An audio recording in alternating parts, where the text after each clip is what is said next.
Hello and welcome. This is more information about Bitcoin and cryptocurrency in general. Went to a meetup club and lots of awesome information. So this is going to be a lot of information from the actual club itself. I'm going to up the audio so you can hear it better. So enjoy. It really gets good. And Trezor is more complicated, and it may be more secure than the Ledger Nano is. I think that one supports more than Trezor does. Supports more. Okay. I think so, yeah. I was having Trezor. You have a I forgot to bring it. I ran out of the house. I was running Okay. But the limitations is it doesn't take all coins, right? I don't think Trezor does. Yeah, no, Trezor takes all coins. Trezor don't take all coins, but All. Did you say all coins? Like 3 or 4 coins, I think. Oh, it doesn't take all. It takes Bitcoin, Bitcoin Cash, Bitcoin Dash, Ethereum, any ERC20. Well, yeah, if it's it goes through myetherwallet.com, so they don't have. They use like you can load up your wallet directly from your Trezor, so that your private key never leave. It'll sign the transaction for you through the myetherwallet.com. If you're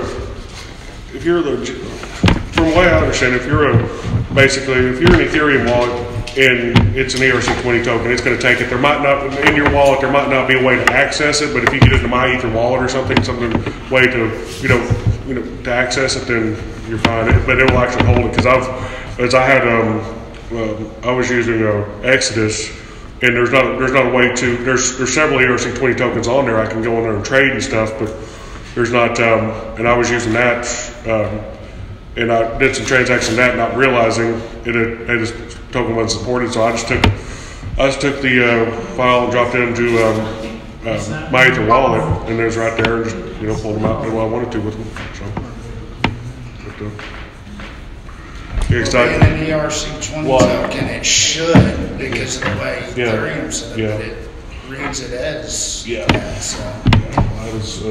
It handles any ERC. Yeah. Right, It does. But it doesn't. The only way to access it, like every other coin in Trezor, you basically load it up through Chrome and access it directly. When you try to access your Ether wallet, the Ether portion of that, it will send you to myetherwallet.com, and you select load your key from a Trezor. Yeah, it's got Trezor option on it. Yeah. And then it will. So it natively kicks you over to the wallet. So anybody use MetaMask? Yeah, you have it? I have. Okay. Yeah, but it's pretty cool. If you like Ethereum and ERC20 tokens and stuff, you can use MetaMask. You can use a wallet in there. You can drop your own wallet in. It's a Chrome, and now they have a Firefox extension too.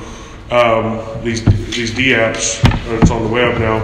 You go in there and you put in your password, and basically interfaces with the website. Allows you to do one-click buy and stuff. The Ether Delta works real well with Ether Delta, but if you go to that website, make sure that it's actually Ether Delta, because there's one now. It's one letter off. It looks exactly like it. They just want you to put in your private key, and they got everything. And the same thing has been said about myetherwallet.com. Yeah, there's one that looks exactly like it. We're talking about tonight. Yeah. They will do that, so you have to be sure you get in exactly myetherwallet.com. Don't make any mistakes, because it's a dangerous space. It's a dangerous space. Yeah. That's part of the high risk. That's part of the high risk. So tell the early arrivers about your experience with the wallet, not being able to get into it, meeting your Vitalik, and someone else finally figured out the quote marks. Yeah. It was the quotation marks. I had copied and pasted my passwords, and the quotation marks, and this may be true about some of the other characters as well. It has to be in a certain language, and it wasn't the right language. That's scary. And so quotation marks cost me a lot of money. I ended up paying. I'll say this again as an advertisement for him because he was great, but I wish I'd been able to save the money. Dave with Wallet Recovery Services, if anybody has any trouble. I actually almost had to use him for one, and then I realized what my password was once I started looking through his settings. Yeah, if you lose your password, but you know some parts of it, he can't just do a 21 character password, nothing to go from, but he, you know, he's over Would you mind sharing how much you paid him? I'd rather not. it was a lot. He asked for a percentage, doesn't he? It was a lot. Yes. He asked for a percentage, doesn't he? 20%, he did go down to 15%. Of the value? Yeah, so you can negotiate with him. It did seem like he was very interactive with those that tried to use him, though. He's been fantastic. He's been fantastic. Good. Yeah. Well, 80% is better than 100%, or better than 0%, I guess. Recovery services. Yeah. And I think he goes by Dave Bitcoin, maybe. I thought it was Crypto Dave. Nope. No, is that a different one? Yeah, must be a Okay. different one. I think he goes by Dave Bitcoin, but it's Wallet Recovery Services is the main thing. I hope I never have to use him, but I want. Yeah, I don't know. So just to kill just a few minutes more time in case a couple of other people come in, is everyone familiar with the different, you should say, denominations of Ether? The different, like, starts out with WEI, W-E-I, I guess that's how it's pronounced. I don't even know how it's pronounced. But anyway, one WEI, there's one WEI, and then 10 to the third WEIs is a kilowee, K-WEI, and then 10 to the sixth WEIs is a millowee. How are you spelling that? W-E-I? Is it something? W-E-I. W-E-I. That's- Usually It's ends GWI. It's G. It didn't. I thought it was G. Usually, It starts with G. no, GWE is how many, that's what you pay in gas lots of Okay. times. Okay, So so that's actually a Okay. billion WE. Okay. But anyway, so Okay. to the sixth is MWE, which M usually stands for thousand, but in this case it's million.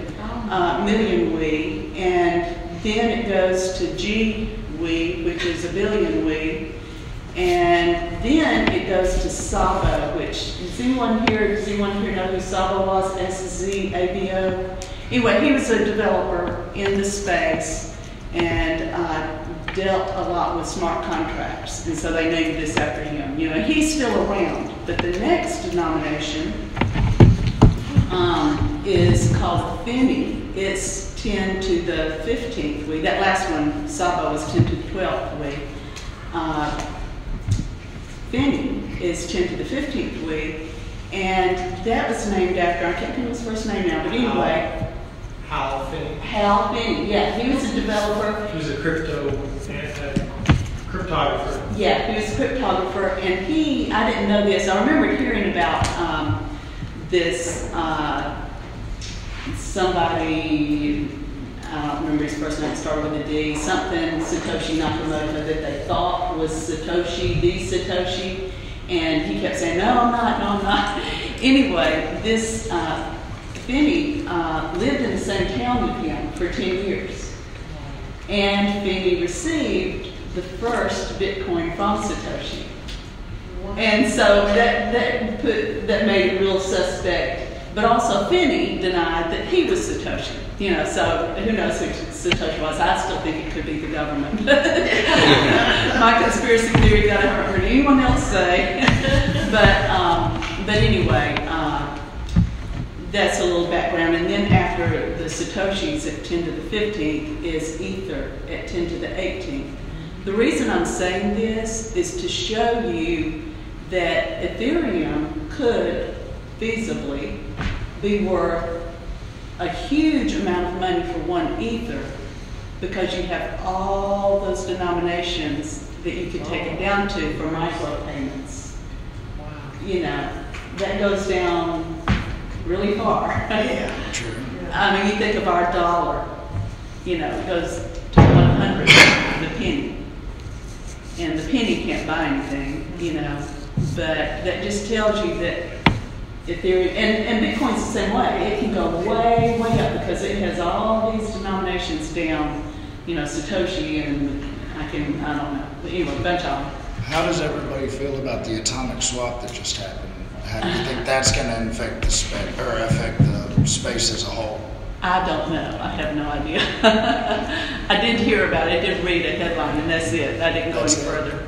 I found it quite interesting that now they can say you can transfer straight from Bitcoin the equal amount over to Ethereum and vice versa. Right. I think it's going to just make things expand that much more. I think it's going to help the space overall, but I didn't read details or anything.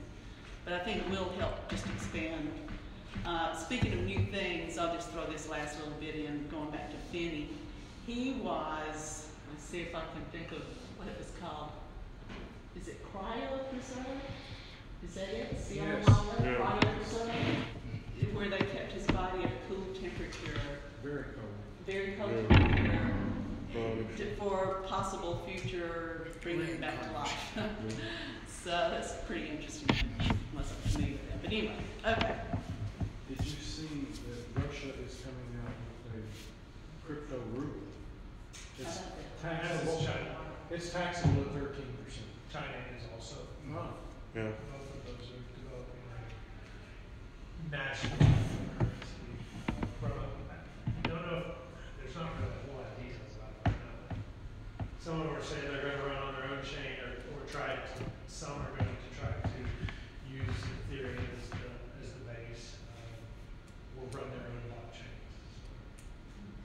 One other thing, and you know, with all the coins coming in, that's just an additional thing that can add to the risk of investing a lot of money. Don't invest, in my opinion, don't invest more than you can lose without really affecting. But one more tidbit, just in case anybody held Ether this past July 7th. About 3 weeks ago, OMG did an airdrop so that anyone who was holding Ether on July 7th of this year would have received in their Ether wallet, whether it was pre-sale wallet, whatever, they would have received some Amisago. As long as you're holding it, they took the snapshot of July 5th or whatever. 7th. Or 7th, whatever that was. I have one some in KeepKey. In KeepKey, you can't access your ERC20 tokens as of yet, so mine are still just sitting there. And mine are just in jacks, so It would, if you just go to etherexplorer.io, you can see that, put in that wallet address, and you should see, you can see what go where? currencies. Because my check said to put that's what we use in upload Ether this to scan. my Ether. Etherscan. I didn't You do know it. Etherscan? So- Etherscan. Yeah, I Yeah, no, understand. yeah. Oh, we still do it? Oh yeah, it's still there. It's just there. They just gave it to you. Yeah, you don't, it's not like they're gonna take that. Right. Yeah. But we'll be using Etherscan tonight to check. Etherscan. And that's where you can check. You put in your address, go to etherscan.io, put in your public address into a little field, and it'll show you how much Ether you have in there, and it'll show any transactions that you've done through that wallet. Your public address. Your public address. Public address, not anything else. I think you can do that by Ether Wallet, can't you, too? And if you go to the side there and hit download tokens or whatever, it shows you all the tokens and everything that you have. You just put in your public That address. you have in your Ether Yes. wallet, but Yeah. not other wallets. If you have other You can wallets. link- Whereas etherscan.io. Yeah, it'll link you over to Ether- Etherscan. I don't know. It I does. mean, you don't have to use a wallet created my Ether wallet, and it's just if you have an Ethereum wallet, you just go to that, and Yeah, that's what it works just like Etherscan. Yeah. Oh, it works even outside. Okay, sorry. Yeah. Yeah, that's what I was saying. Yeah, I've created wallets of several different things. If it takes Ethereum, you just pop it. You just get your private key and or you get your Public key. yeah public. I don't know, one of those files. I can't think. Or you can put in your some of them you can put in your backup codes and get to it, but with that or your backup. Okay. I don't know how y'all want to do this. If anybody wants to come stand behind me to see what I'm doing while I'm doing it, that's fine. If you want to just hear what I'm doing, that's fine too.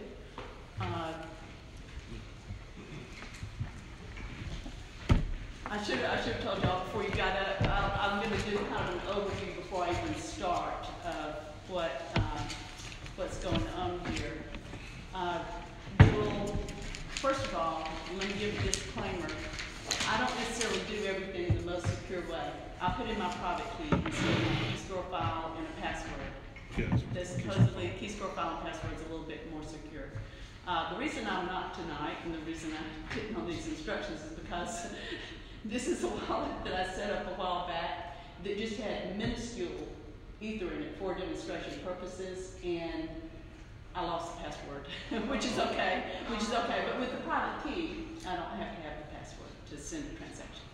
So anyway, so that's not the most secure way to do it. And any of you that hear me say something that know a better, more secure way, please speak up. I will not be offended. We're all here to learn together. So there are probably other things I do too that aren't the best. And I'll love learning from y'all. Anyway, what you need to use myetherwallet.com is you need an offline computer. And when I say offline, if you're going to be dealing with sums that you really don't want to lose, what I mean by offline in that case is a computer that has never been online, is not online, and never will be online. So buy a cheap computer, and say, this is my offline computer. I don't have my offline computer here. These, neither one are, but I'm just dealing with this tiny amount and I'm not worried about it. So, anyway, get something out. Basically, you're going to, on your offline, you go, I'm just going to go through it in generalities first. You're going to, on your online computer, you're going to put in your farm address, and you're going to, and this is in the myetherwallet.com form. They'll have farm address. And then you'll generate knots and your gas price. And the gas price on myetherwallet.com is always GWE, 21 billion WE. And so then you just leave that on your screen. You're not going to save it to anything, but that's on your online computer screen, which will be this computer tonight. Then, if you're going to pull a chair around, feel free to. Then you're going to go to your offline computer. And the reason you're going to your offline computer is that's where you're going to put in your private key. Or you either put in your private key, or you can use your key store file and your password combination. And it's on this chart, whatever page, where to put that in. And so that's on your offline computer. So nobody has access to that online. So then you are going to, you'll have a USB. You'll have already created, I'm not going to go through creating a wallet because that's very simple on myetherwallet.com, taking you through the steps of do this to create the wallet. And when you create a wallet, you'll have a USB with your key store file on there, and you'll have that. And so you're going to put that USB into your offline computer that you're on now, and that's where you're going to generate a signed transaction. Now, a signed transaction means that you put either your key store file and your password or your private key in there. That's your signing of it. And so you're going to do that on your offline computer, and then you'll enter the gas price and knots that you have on your online computer screen that's still there, and then you're going to press generate transaction. And when that happens, there will be below where you press that, there'll be a signed transaction. There'll be a long string. And you basically copy that transaction, save it to a file, and then you're going to take that back to your online computer. So that's going to, you're just taking the signed thing, and it protects your What's calculating your signed transaction? What on your offline offline computer that's never touched the internet, how are Okay, you you signing could- your transaction? So, When you created your wallet with this USB, oh, right. and Are you you put talking it in, specifically about? right, you created that on mindyourwallet.com. And so you're going to put that into your offline computer, and you'll open up folders, and they'll have My Ether Wallet, and you'll work through that, and it will generate using what's on here. I just use this SHA-256, just like anything else, just calculates out the processor and signs it and kicks it out to the driver. So y'all probably know a lot of shortcuts and all. This is the only thing I've done, and I just wanted to share it with whoever, because My Ether Wallet is supposedly the easiest thing. Yeah, it's, But like I say, easiest, the Ledger NOS and Trezor are harder but more secure. So eventually I'll get to those. But anyway, I'm going to go through this now. And be sure when you're doing this, you'll end up with 2 USBs. One you want to keep marked as your wallet. I just put MEW for my wallet. The other one you're going to have marked as your transactions USB, because you're going to go between these two as well as between your computers. So you want to keep them separate, and I always zip. I just use these Ziploc baggies, but I always zip them closed when I put my thing back in there, just to make sure it doesn't fall out and get mixed up. Okay, so we'll start out with our online computer, and going to, I can't see my little thing. Here we go.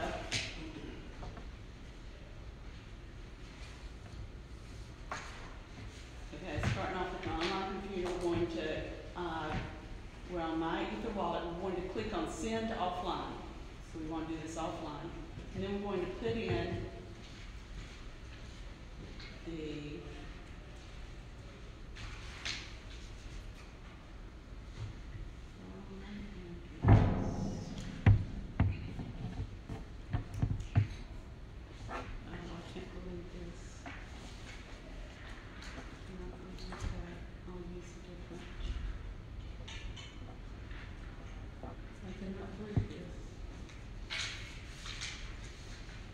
oh, y'all, I am so sorry. I am so sorry. I did not bring, and I do not have this on my computer. I am so sorry, y'all. The other sheet? No, the sheet with my address and my stuff on it. I just brought the instructions and did not bring. Okay, the best I can do, I am so sorry. The best I can do is walk through it as if we've done this and tell you what would happen if the stuff was in there. Okay, put in the from address. Well, I'll click generate information. It's not going to generate that because I don't have a from address in there. But let me see any address I can stick in there just to do that part of it. I don't think I do on this computer. I am so sorry. I feel bad.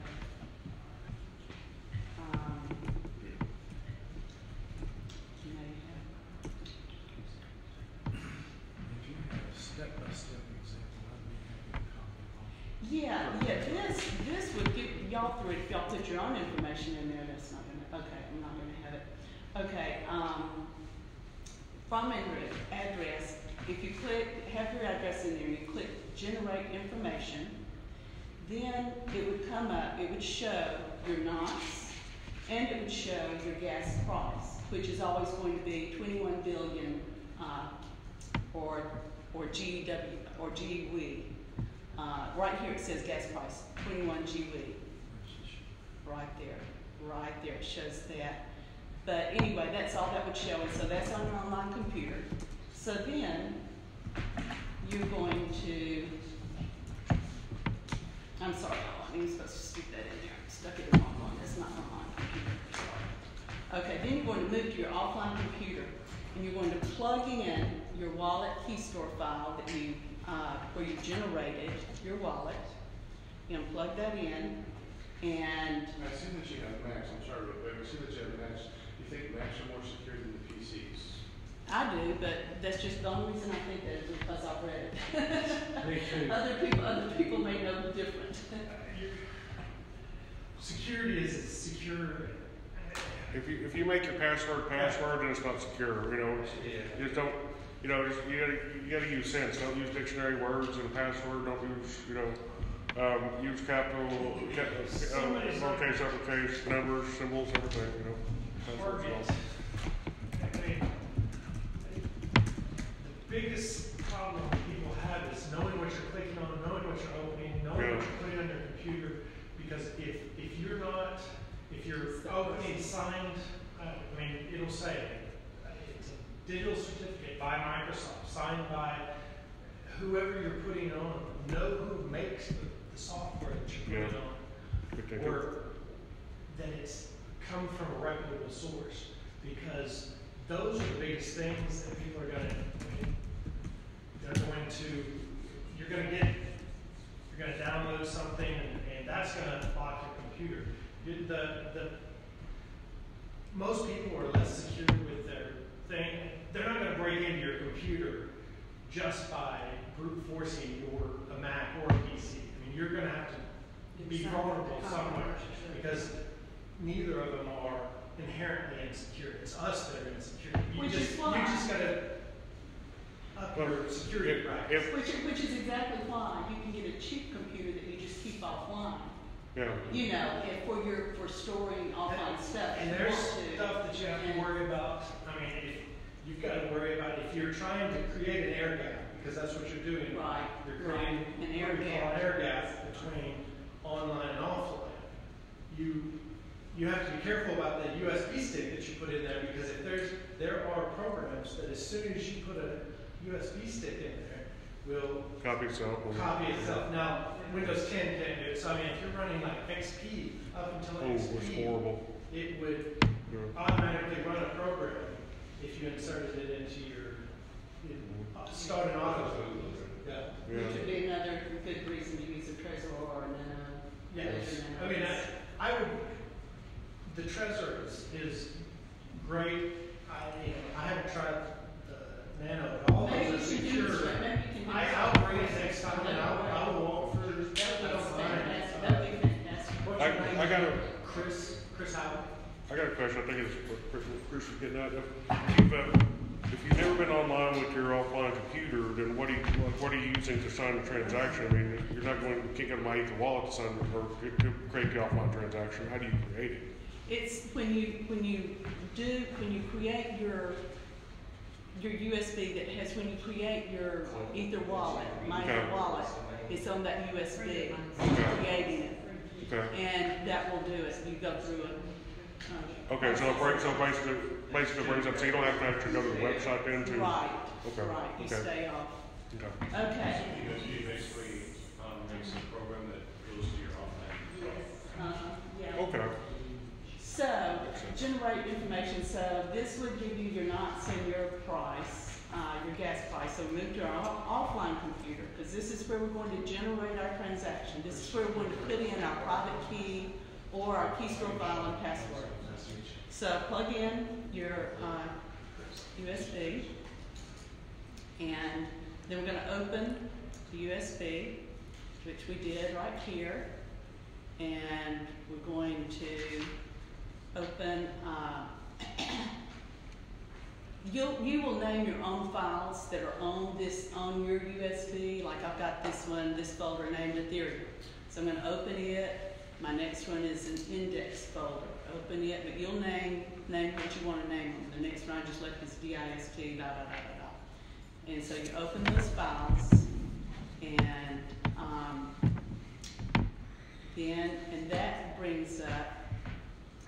that brings up your My Ether wallet page for step 2. We did step 1 online.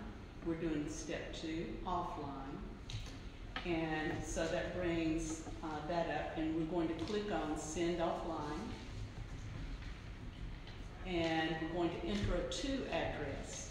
Now, for this purpose, I plan on donating to My Ether wallet, that's a good thing to do because they do this free. And they have their address down at the bottom of the page for, well, you can't see it for right here. That thing's in the way, but they have an address to send in something to if you ever want to do that. But anyway, you'll put in the to address, and then you're going to put in how much you want to send. And for those of you who don't know, you can send in tiny, tiny amounts, 0.001, whatever. You can send tiny amounts. And you make sure where in that place where you put in your amount, you look over to the right of that field and make sure you've got the right coin in there. You can choose between Ether and this and this and this, so make sure Ether's in there, ETH, or whatever you want to send. If you want to send another ETH compatible coin.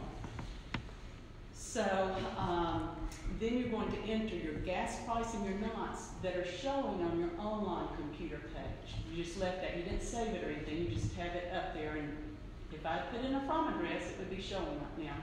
So then you look over there and you put in what's showing there for your gas price and for your knots. And the knots changes each time you use that wallet. It moves up one each time you use the wallet. Then you're going to, it says, it asks you, how would you like to access your wallet? And the safest way is to do the key store file, click key store file, and then it'll say select wallet file, and it'll pull up what you can select. And for you to select that file, that key store file, you select it. And when you do that, and I'm not having it here, but when you do that, it'll ask for your password if you're doing key store file, and then put in your password. And when you put in password, it will bring up a thing that says unlock. And so you unlock your wallet. And once you've unlocked your wallet, a tab will come up that will say generate transaction. And so you click that button, and then below there, this right here will show signed transaction, and it will be filled in. Once you click that generate transaction, there will be a signed transaction. That was generated because you put in your private key or your key store file and password. And so that got generated as if you had signed your name or something. So that's what you're going to take back to your online computer, that signed transaction. So the way you'll do that is you'll save that signed transaction to a file. Maybe you'll name it MEW transaction or whatever you want to know. And you'll save that in a file. And then you're going to X out of your USB files. And you're going to eject your USB, X out of all your USB files. Then you're going to eject your USB. And if they have a printer here, we'll print a bunch of these off. And you're going to take that out. Now, you're going to move that. How did I skip something? I skipped something, I'm sorry. Oh yeah, no, okay. That was getting the, this USB was the one that has your wallet on it. So we're taking that out. That's the one that we just removed. And we're going to put in our transactions USB because that saved transaction, if you save to a file, we're going to get it on USB. So I'm going to stick that in, that transaction file, transaction USB. Stick that in. And I don't know if I'm even doing this since, what am I doing? I've got to put this into here. And then I will, there we go. So then, trying to talk while I do things, and I'm not good at talking while I do things. So we've got our transaction in there. So now we're going to pull that file back up, wherever your file is. Pull it back up and open it and move it over. It'll look just like, well, let me correct myself. I keep a transactions file that I use over and over, and I keep my transactions I keep my signed transactions just as kind of a backup if I ever need it to look up something, tax purposes or whatever. I just keep those. I probably no need to, but I keep them. So I would move the file. If I had a file over here, I would move it into this, and a little thing pops up on my computer that says, do you want to replace your transaction file? You've already got it in here, you know, it's named the same. If yours doesn't, then you can just put it in here, but get rid of your old one so you don't get mixed up. Because that new one, if you are keeping your transactions, I number mine, and that new one, your highest number is the one you're going to want to copy and paste once you've got it in here. So I mean, you've already copied and pasted. This is the one that you're wanting to get onto your USB. So now it's on your USB. Now that you've moved it into your USB window, you move that file into your USB window, and let's see. I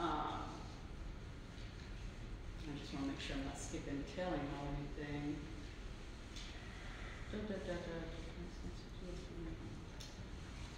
So you've got that in there, and now you'll X out of all your USB windows, and you'll eject your USB. This is your transaction USB. Now it has your signed transaction on here. You're going to move it to your online computer. See, we have this good air gap. And then we'll open, once it comes, we'll open it up, and we'll just pretend like this is offline transactions. We'll just pretend like this, this is the one we're using. So I'll go to my highest number of transactions, I'll copy it, and then I'll go to my Ether wallet, back to my Ether wallet thing. I'll put in number 3 down where it says signed transaction.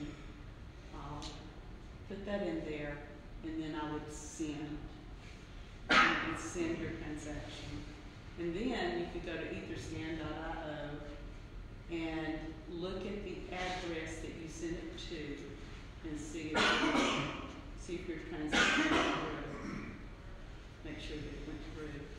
You want to double check it. It's a long, complicated thing, but after you've done it a bunch of times, it's not that. I wrote on here. One thing I wrote on here was donate. That's not. That was just because I was going to send that to my Ether wallet. But anyway, I can go out there and ask them. Does anyone want a copy of this? Anyone? Yes.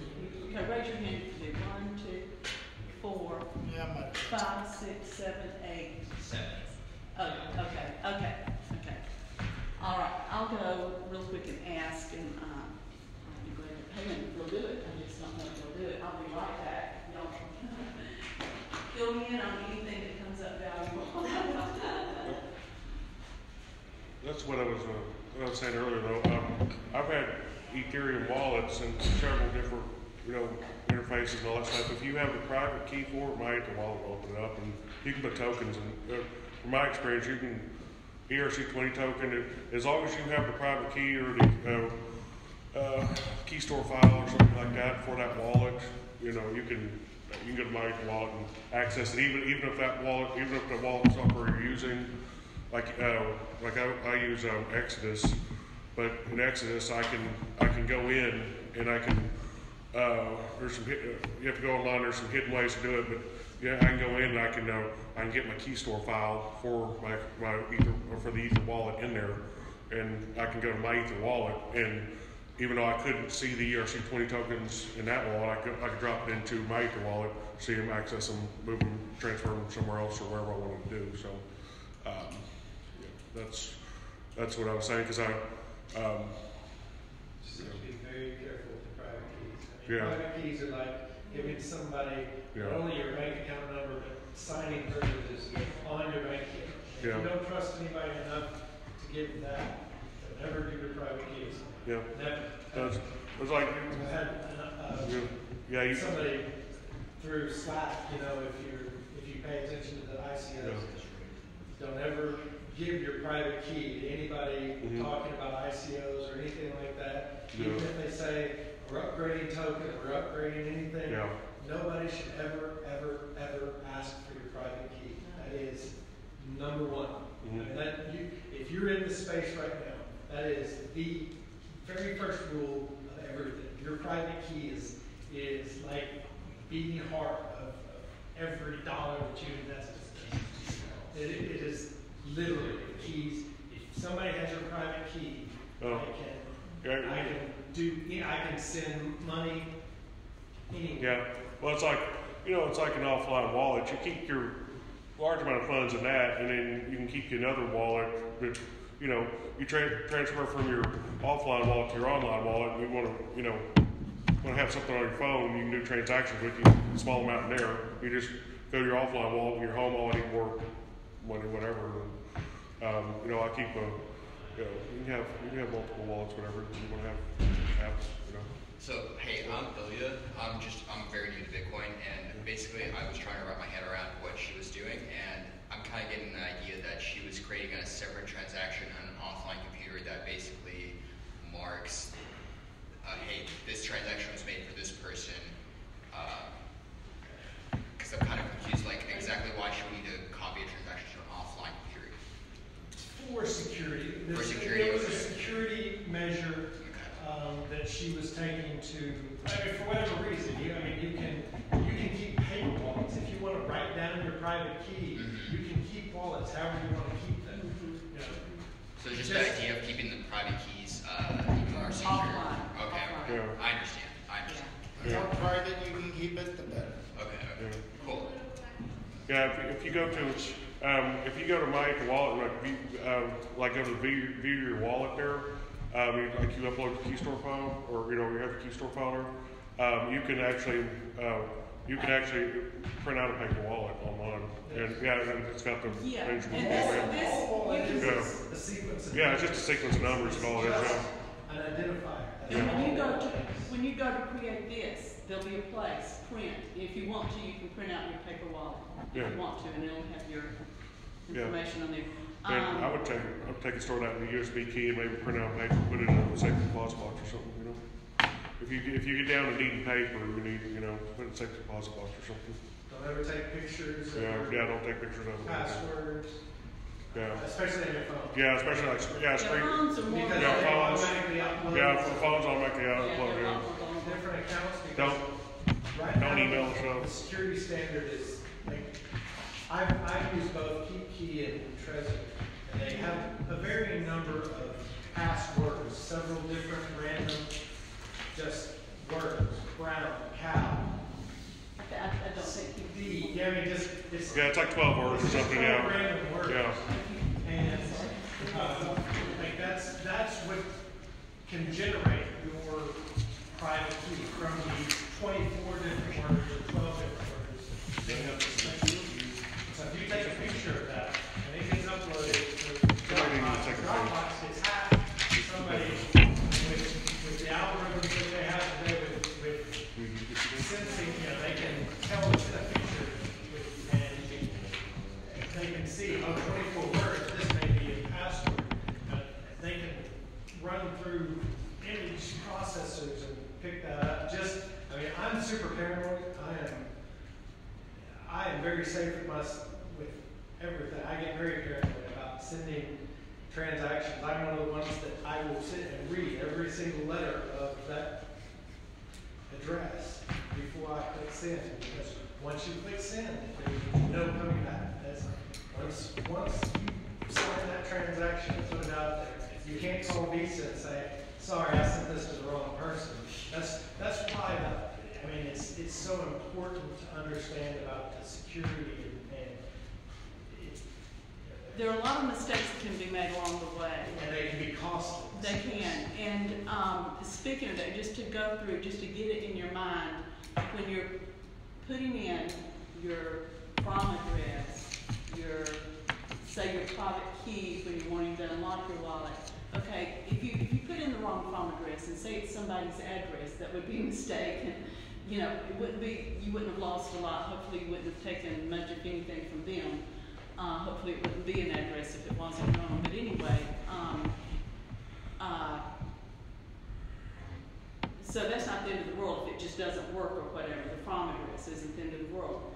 The private key that you put in when you're trying to unlock your wallet, well, it just won't work. It'll say wrong private key. So that's not the end of the world. You're going to have to type it in again. But the to address, that's what you want to, you know, be sure, double, triple check.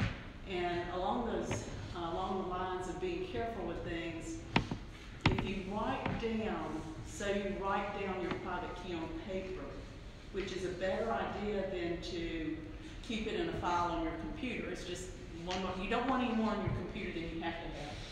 So if you write it down on paper, your private key, your password, whatever, I personally choose not to keep my address and my password together, which is why I lost my password on this little account, and I was going to use my private key. But, so that can happen. That's the danger right there. But I don't keep them in the same place just for security purposes. And also, when you're writing those things down, you're writing it by hand, it's not a bad idea to write it down a second time or a third time, just in case you can't read your writing. I try to write mine very plain the first time, and it also adjusts in case you make a little error. Check and recheck that private key, that password. Those are important things. What else? What are some other pointers for security? The rule is just the private key. Like some of these hardware wallets, I have done research on both Key and Trezor.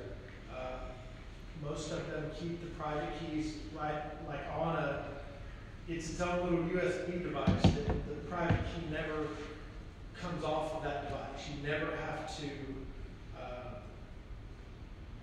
take a private key from there. It signs all the transactions and puts it back out there for you. So I don't have to remember a lot of passwords. I have to remember a 12-digit PIN that I keep. I mean, it's an easy PIN for me. But so you don't have to worry with that because those hardware wallets make it infinitely easier.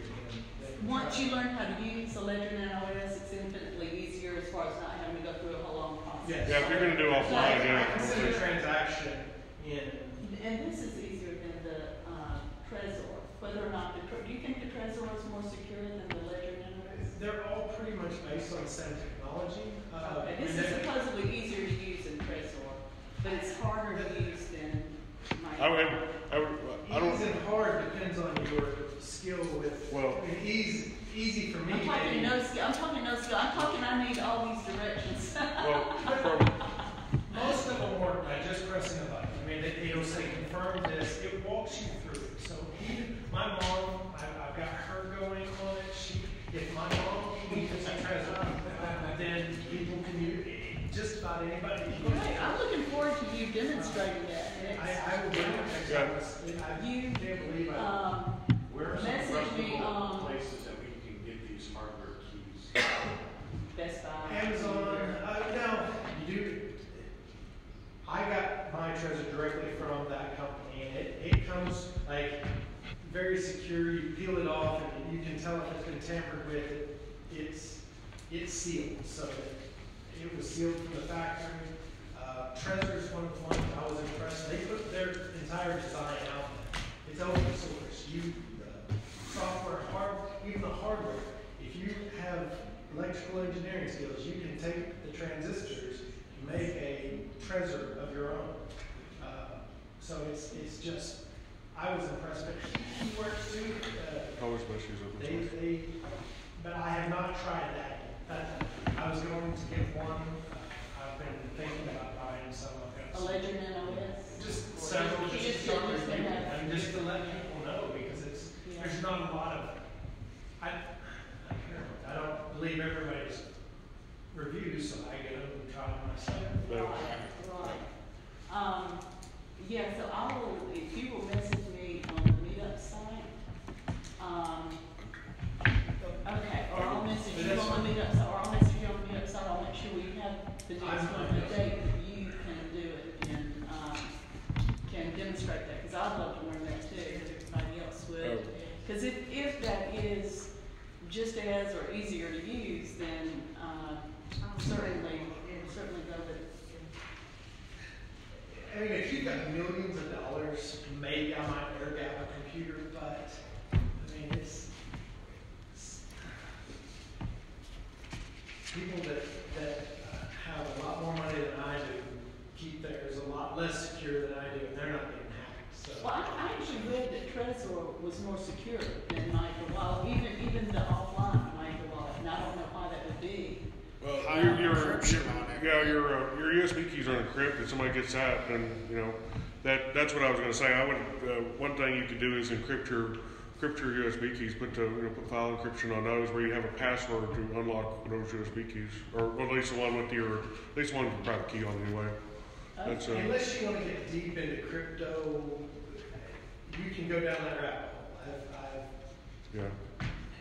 Well, that's a Trezor wallet. It's encrypted on that, so somebody, It's encrypted already. You don't have to do it yourself. So. Well, but your private keys, Trezor, it's encrypted on there.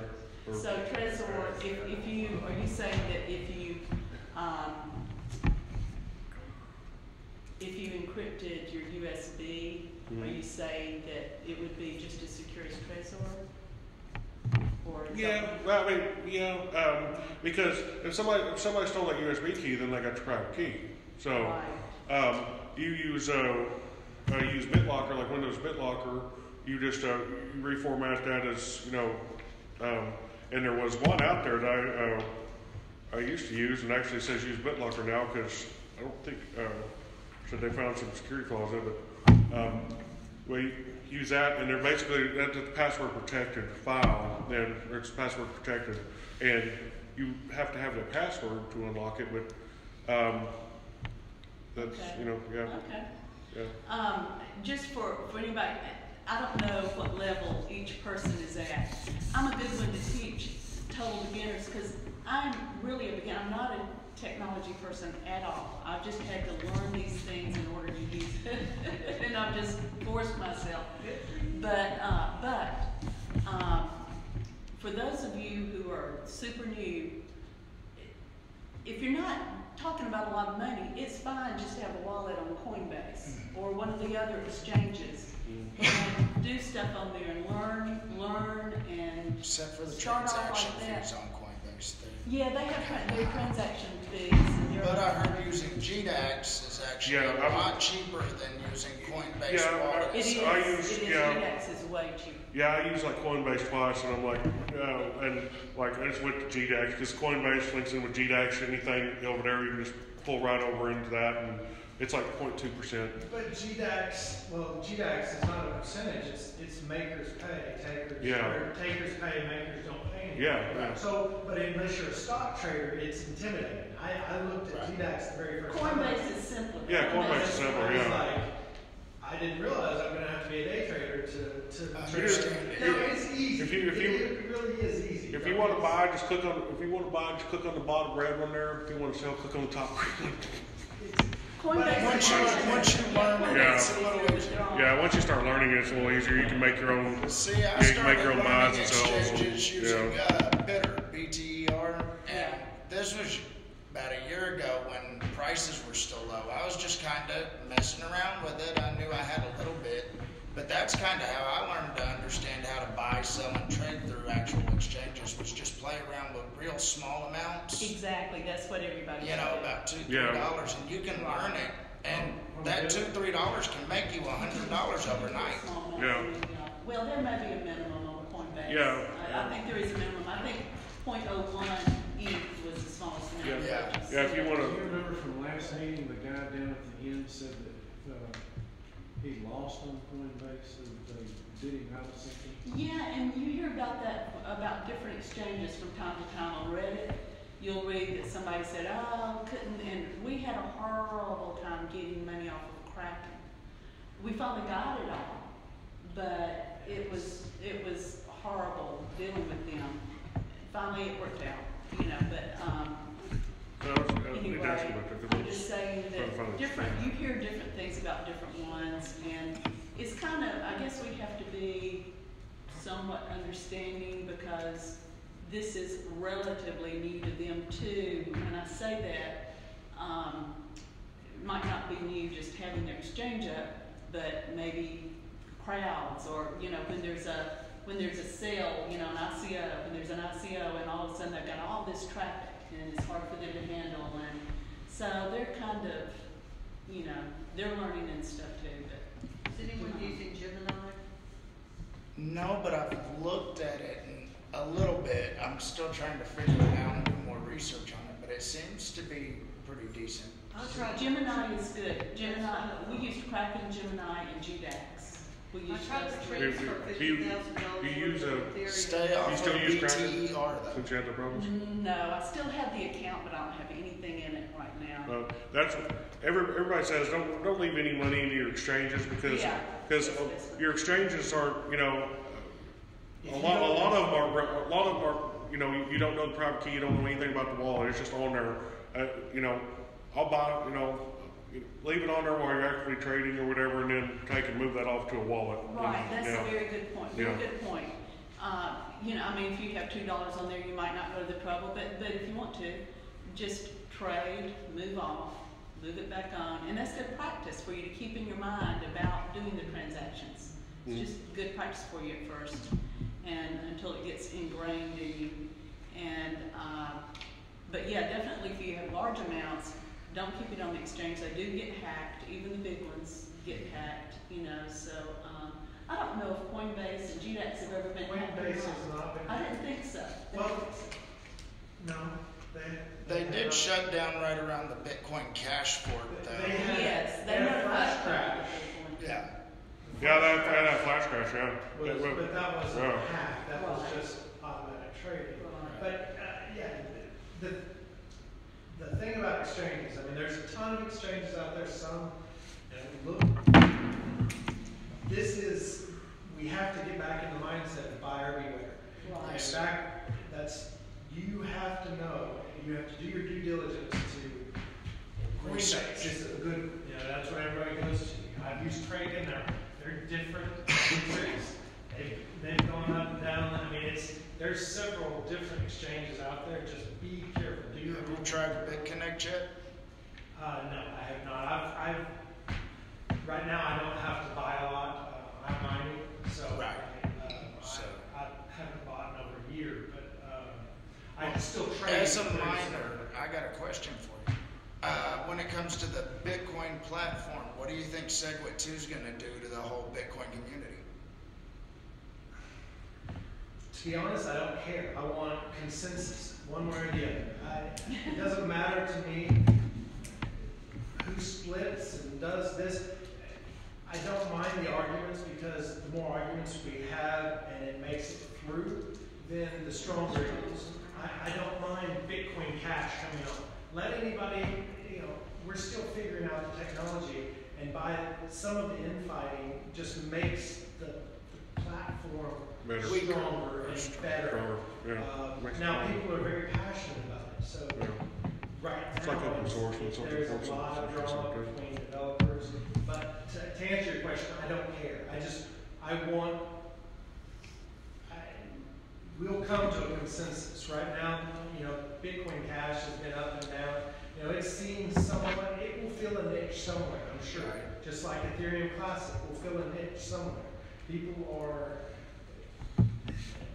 every coin is designed right now to fill some kind of niche. And, you know, Bitcoin is the big person on the block, but what you have to remember right now is MySpace was a big person on the block at 1.2, where we don't even think about it right now. What's MySpace? Yeah, that was the big thing. They were the first to the market. Now Bitcoin's first to the market where people are developing, but just take all this. You know, this is a very risky business. You go out and spend $1,500 on a miner, it may pay off. It may be worth nothing. Well, it probably won't be worth nothing, but and And that's where my Don't be second question spending comes in. ridiculous amounts of money just to say, I've got to get in this space. Use your head. Don't buy stuff off. I mean, don't pay ridiculous prices on eBay.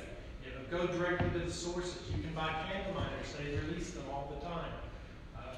You can go straight to Bitmain and buy miners directly from them. What about Bitcoin Gold and EquaHash? Do you think that's going to change the way mining's done to where it goes back to the olden days of PC mining? Yeah, because Bitcoin Gold, they're basically making it where the ASIC miners are making it where the GPU miners can compete with the ASIC miners again. Right now, though, Bitcoin is what it is what it is. Yeah. There's going to be challengers. This space is going to change, and the reason why we're here is because y'all, each one of you either have an interest to be in the space or want to learn, or people have vested interests. We need everybody, because the more people, I don't want it to sound kind of pyramid-y, but like the more people that you get into it, the more trust, because you pull out a dollar bill. What is a dollar bill? What is that to you? It's just a piece of paper.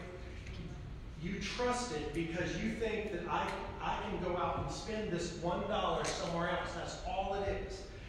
And once you kind of get through that concept that all money is trust in something, that's, it may be Bitcoin, it may be Ethereum, it may be tokens on top of that. But that's where you've got to get to, is that this whole space is evolving, and we're throwing snot at a wall right now to say what's going to come out on top. All you have to do is you just have to read up, do your homework, and this isn't.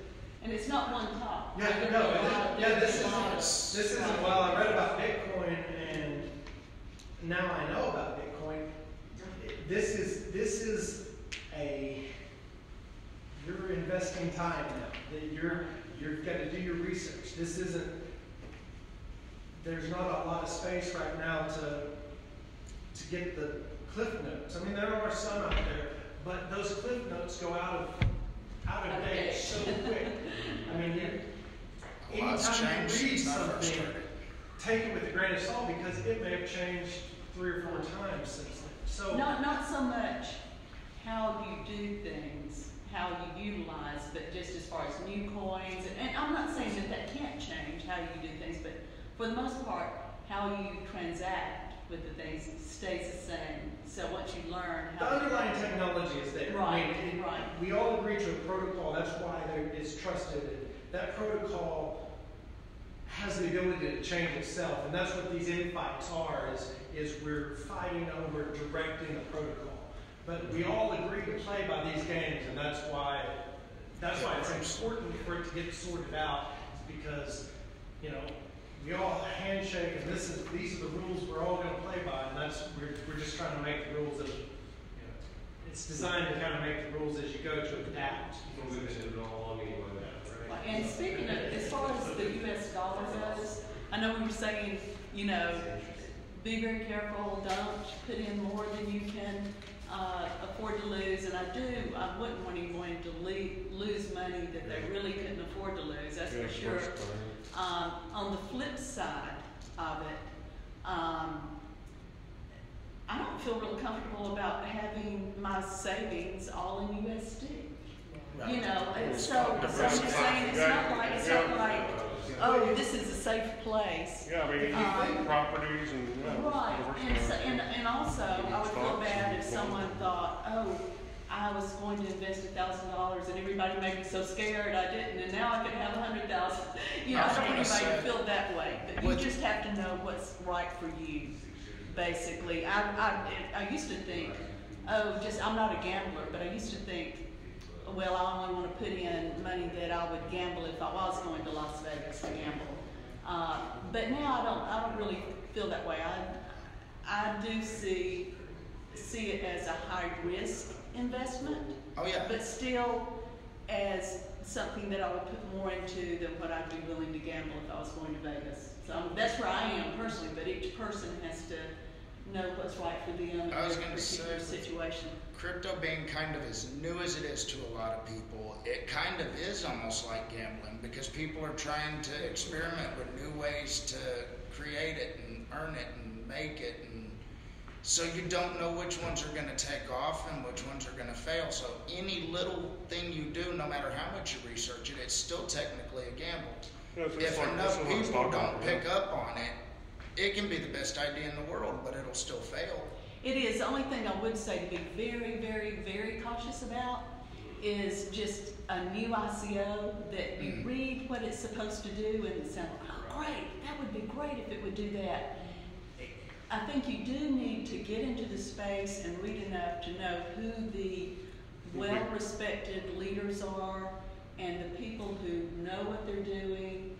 Don't get sucked into one of these ICOs because of what they say they're going to do. Read the white paper.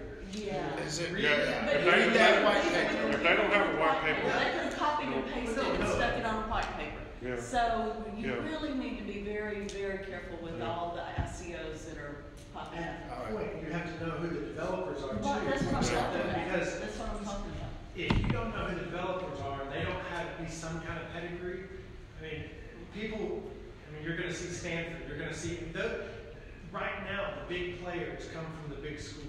If they're from University of, Iowa. Except for talent, you didn't even finish college. I didn't either. I'm I'm not just saying. a developer on the ICO either. So the people that really know what's happening are actually developing not only their own coins, but they're developing the ecosystem too. Right, So exactly. you'll see the same people. Right, the same names. You'll see if you want to invest, look at the developers, and if they've got their name on code out there on Git that is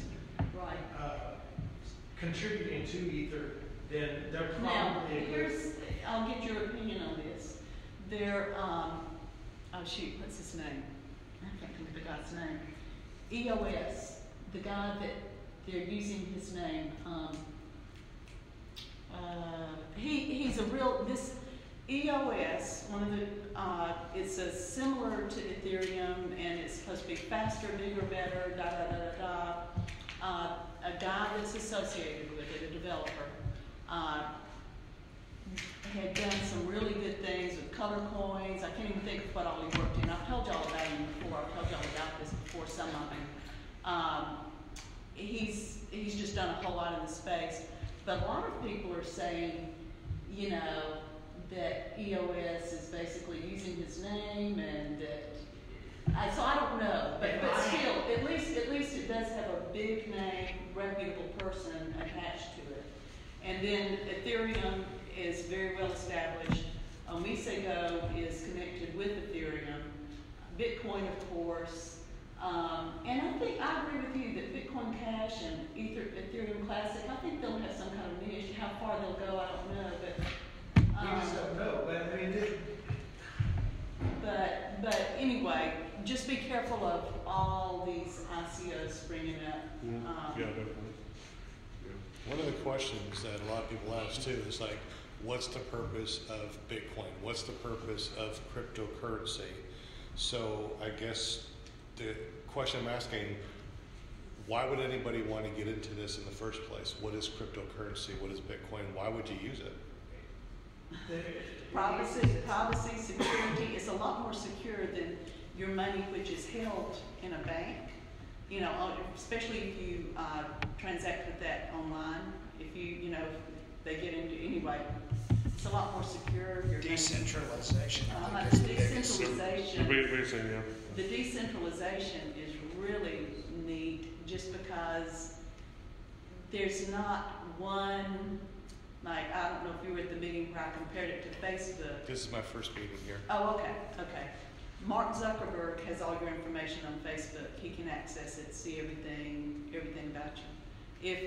If a Facebook is created on Ethereum's blockchain, instead of Mark Zuckerberg having it, your information will be spread around the world on computers all around the world, and nobody will be able to attach that information to you or put it all together except for you.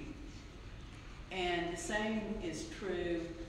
When Bitcoin first came out, it was all anonymous, and drugs, and all this.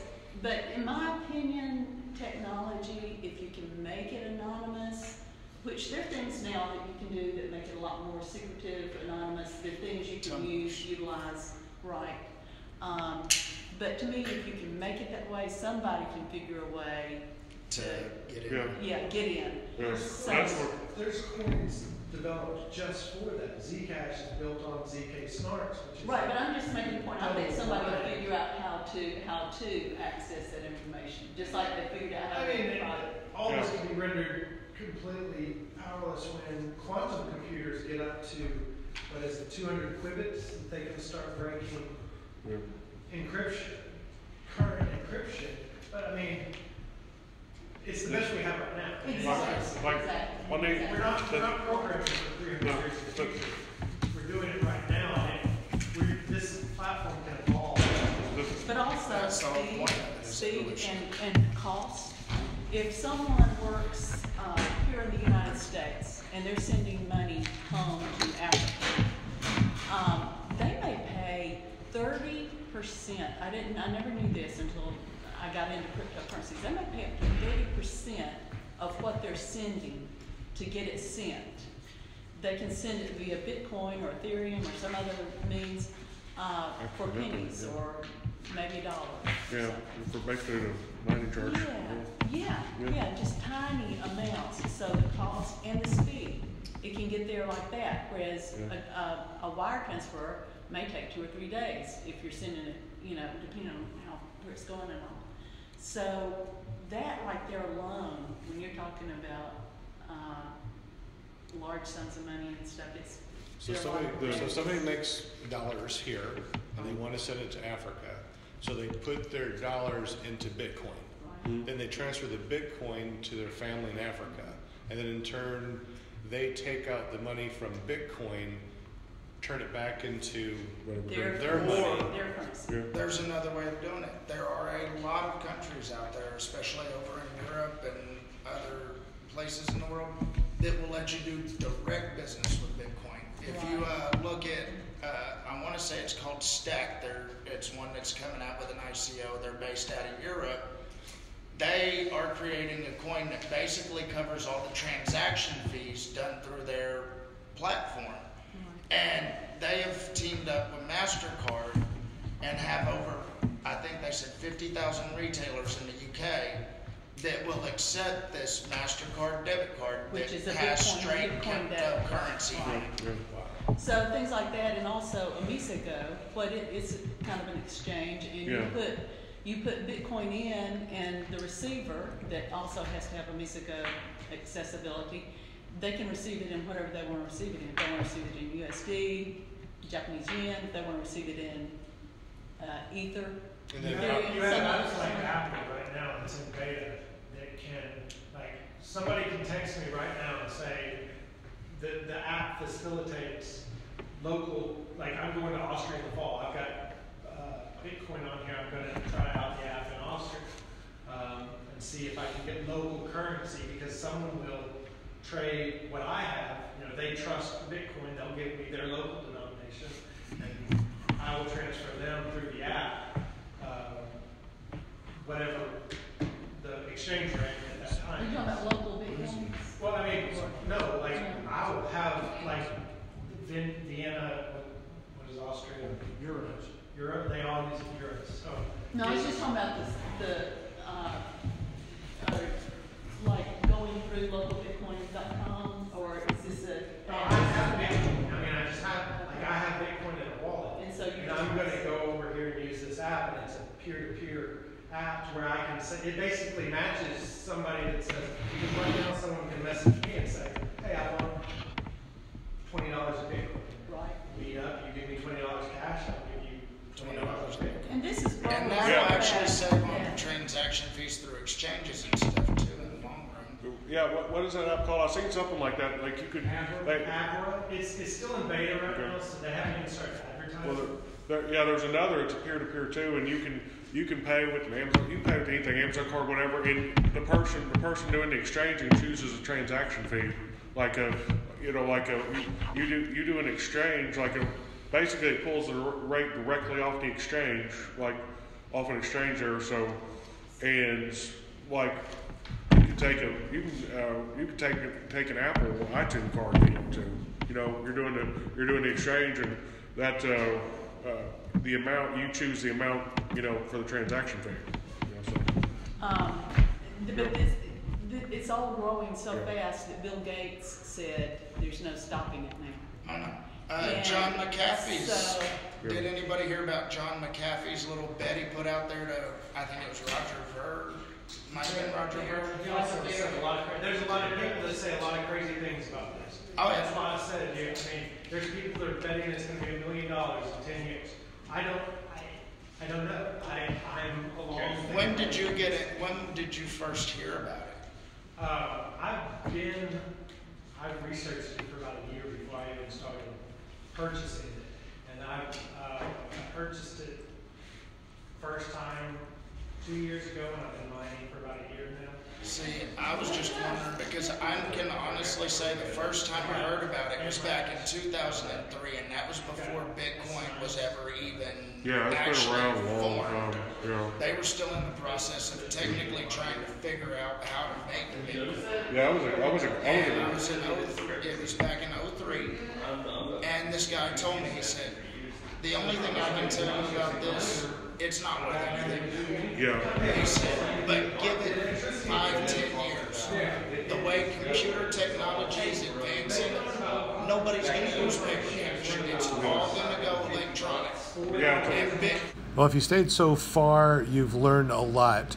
So thank you for watching, and thank you for listening to this information. If you have any information that would be relevant, please post it in comments down below. Subscribe if you haven't. I'm really going to get into this information. Have an awesome day. Thank you.